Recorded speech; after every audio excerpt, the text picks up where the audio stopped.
ಆಯಿತು, ಅನುಗೋಡು ಸೊಸೈಟಿಲಿ 4 ಕೋಟಿ ಅವ್ಯವಹಾರ. ನಿಮ್ಮ ಸರ್ಕಾರ ಇದೆ ಅಲ್ವಾ, ಏನು ತನಿಖೆ ಮಾಡಿದ್ದೀರಿ, ಏನು ಕ್ರಮ ಕೈಗೊಂಡಿದ್ದೀರಿ? ಈಗ ಯಾರ ಸರ್ಕಾರ ಇದೆ? ಅಧಿಕಾರಿಗಳು ಯಾರು ಮಾತು ಕೇಳ್ತಾರೀಗ? ಎಂಥ ಅಧಿಕಾರಿಗಳನ್ನ ನೀವು ತಂದು ಹಾಕೊಂಡಿದ್ದೀರಿ? ಸೂಪರ್ವೈಸರ್ಗಳು ಯಾರಿದ್ದಾರೋ?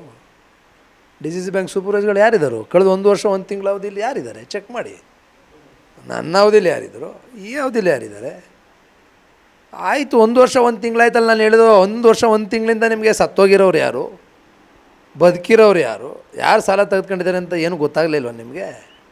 ತನಿಖೆ ಯಾಕೆ ಮಾಡಿಸ್ತಾ ಇಲ್ಲ? ಈ ಆಡಳಿತಾಧಿಕಾರಿ ಹಾಕಿರೋರು ಯಾರು?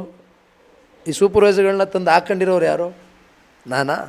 1 ವರ್ಷ ಅವಧಿ ಆಯ್ತಲ್ಲ. ನಾನು ಹೇಳೋದು 1 ವರ್ಷದ ಮೇಲೆ 1 ತಿಂಗಳಾಯಿತು. ತನಿಖೆ ಮಾಡೋಕ್ಕೆ 1 ವರ್ಷ ಬೇಕಾ? ತನಿಖೆಗೆ ಆದೇಶ ಮಾಡೋಕ್ಕೆ ನಿಮ್ಗೆ 1 ವರ್ಷ 1 ತಿಂಗಳು ಬೇಕಾ? FIR ಮಾಡೋಕ್ಕೆ 1 ತಿಂಗಳು 1 ವರ್ಷ ಬೇಕಾ? ಸತ್ತೋಗಿರೋರು ಸಾಲ ತಗೊಂಡಿದ್ರೆ ಅದು ಯಾರು ಕೊಟ್ಟಿದ್ದಾರೆ, ಆ್ಯಕ್ಷನ್ ತಗೊಳ್ಳಿ. ಸಹಕಾರ ಇಲಾಖೆ ಏನಿದೆ ಇದು ಸರ್ಕಾರಕ್ಕೆ ನೇರವಾಗಿ ಕೈಗೆ ಸಿಗೋದಿಲ್ಲ, ಹತೋಟಿಗೆ ಬರೋದಿಲ್ಲ. ಸಹಕಾರ ನಿಯಮನೇ ಬೇರೆ. ಇಲ್ಲಿಗೆ ಎಷ್ಟೇ ಜನ ಒಬ್ಬ ಕಾಮನ್ ಸೆಕ್ರೆಟರಿ ಕೋಟ್ಯಾಂತರ ರೂಪಾಯಿ ಹಗರಣ ಮಾಡಿದ್ರು ಕೂಡ ಅವನಿಗೆ ನೇರವಾಗಿ ಶಿಕ್ಷೆ ಕೊಡ್ತಕ್ಕಂಥ ಕಾನೂನುಗಳು ನಮ್ಮ ಸರ್ಕಾರದಲ್ಲಿ ಗಟ್ಟಿಯಾಗಿಲ್ಲ. ಆ ಕಾರಣಕ್ಕೋಸ್ಕರ ಈ ಸಹಕಾರ ಇಲಾಖೆಯಲ್ಲಿ ಕೆಲವೊಂದಷ್ಟು ರಾಜಕಾರಣಿಗಳು ಭರಪೂರ್ವವಾಗಿ ಇಲ್ಲಿ ಹುಲ್ಲು ಬೆಳೆದಿದ್ದು ಚೆನ್ನಾಗಿ ಮೈಕೊಳ್ತಿದ್ದಾರೆ ಅನ್ನೋ ಆರೋಪ ಮಾಡ್ತಾರೆ. ಅದೆಲ್ಲ ಸುಳ್ಳು. ಸಹಕಾರ ಇಲಾಖೆ ಬುನಾದಿ ಭಾಳ ಗಟ್ಟಿ ಇದೆ. ಸಹಕಾರಿ ತತ್ವ ಭಾಳ ಗಟ್ಟಿ ಇದೆ. ಸಹಕಾರಿ ಸಂಘಗಳ ಕಾಯ್ದೆ ಭಾಳ ಗಟ್ಟಿ ಇದೆ.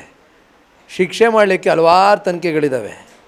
ಅವ್ರ ಆಸ್ತಿನ ಅಟ್ಯಾಚ್ ಮಾಡ್ಕೊಳ್ಳಿಕ್ಕೆ ಎಲ್ಲ ಅವಕಾಶಗಳಿದ್ದಾವೆ. ಎಲ್ಲ ರೀತಿಯಲ್ಲೂ ಸಾಧ್ಯ ಇದೆ. ಇಚ್ಛಾಶಕ್ತಿ ಬೇಕಷ್ಟೆ ನಿಮಗೆ. ಆ ಅಧಿಕಾರಿಗಳು ಭ್ರಷ್ಟಾಚಾರದಲ್ಲಿ ಯಾರು ತೊಡಗಿರ್ತಾರೆ ಶಿಕ್ಷೆಯನ್ನು ಕೊಡಿಸಿ ಎಲ್ಲ